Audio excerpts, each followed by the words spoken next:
यह कहानी है रक्तवन नाम के उस जंगल की, जहां आज भी सूरज ढलते ही लोग कदम रखने से डरते हैं। कहते हैं जो रात में वहां गया वह या तो लौटा नहीं या फिर लौटकर इंसान नहीं रहा।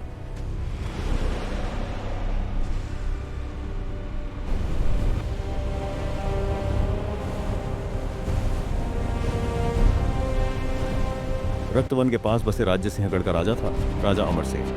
वीर, निर्दयी और शिकार का दीवाना। उसकी तलवार ने कई जंगली जानवरों का खून देखा था, लेकिन उसे क्या पता था कि एक दिन वही जंगल उसे शिकार बना लेगा। एक रात शिकार करते समय राजा घने जंगल में भटक गया। आसमान अचानक लाल हो गया, हवा में अजीब सी सड़ांध भर गई और पेड़ों से जैसे कोई फुसफुसा रहा हो। राजा ने पीछे मुड़कर देखा, लेकिन वहां कोई नहीं था।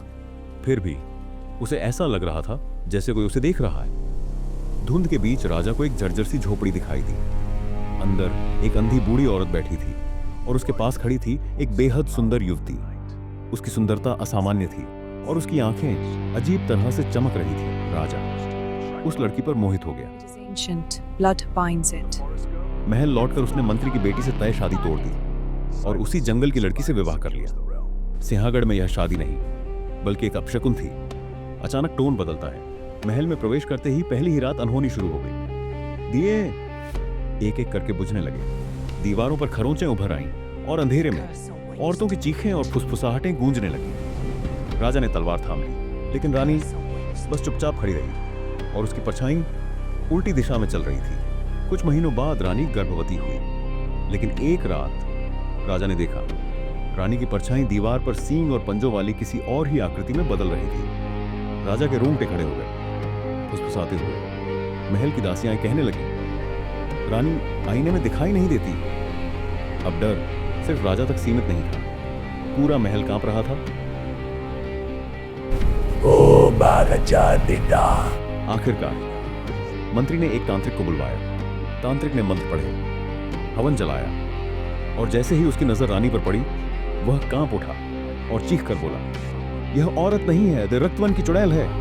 एकदम सन्नाटा। रानी मुस्कुरा गई और उसी पल राजा को समझ आ गया कि उसने सबसे बड़ी गलती कर दी। लेकिन इससे पहले कि वह कुछ करता, मंत्री ने मौका देखकर राजा को झट दिला दिया। राजा अमरसेन जमीन पर गिर पड़ा और उसी पल रानी जोर जोर से हंस पड़ी। क्लाइमैक्स, आसमान फट पड़ा, महल कांप उठा, दीवारों से काले साए निकलने लगे, लोग चीखते हुए भागने लगे और कुछ ही घंटों में सिंहगढ़ नष्ट हो गया। सुबह जब सूरज निकला तो वहां कोई राज्य नहीं था। जहां कभी सिंहगढ़ था वहां अब सिर्फ रक्तवन फैल चुका था। आज भी जो सूरज ढलने के बाद रक्तवन में गया वह या तो लौटा नहीं या लौटकर इंसान नहीं रहा।